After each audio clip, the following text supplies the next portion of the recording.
Saya kalau daripada Singapura, Johor, Singapura KL, Singapura ke mana-mana in Malaysia saya selalu pakai Dikalimos. Dikalimos adalah daripada Ashraf. Awak kenal kan Ashraf?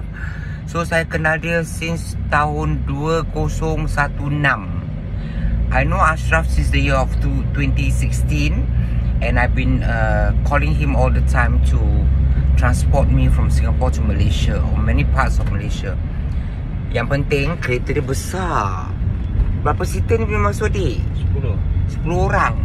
10 orang, 10 person without luggage. Tanpa luggage Kalau awak nak masukkan luggage, kena buat gerbuk. Okey, awak nak kena kurangkan bags So tengok besar kereta dia. Kau main lawa lagi.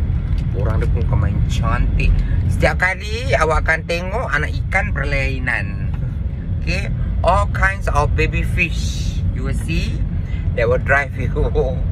Okay, so call Dikalimo by Ashraf from Singapore to JB only, or Singapore to Malaysia, or Malaysia to Singapore, or Malaysia to other parts of Malaysia to JB, or wherever lah you wanna go lah between these two islands lah. Orang nak rounding beraya kat Singapore dalam 7-8 rumah, awak pun boleh panggil Dikalimos.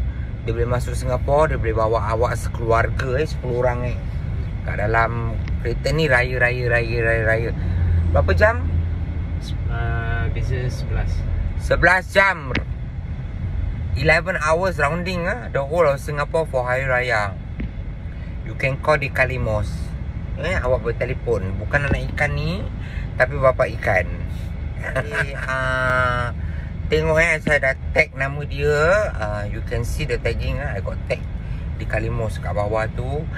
And dan juga awak ke tanya dia berapa. You can WhatsApp him Awak boleh WhatsApp tanya harga semua. Awak jangan tanya saya tak tahu, bukan company saya.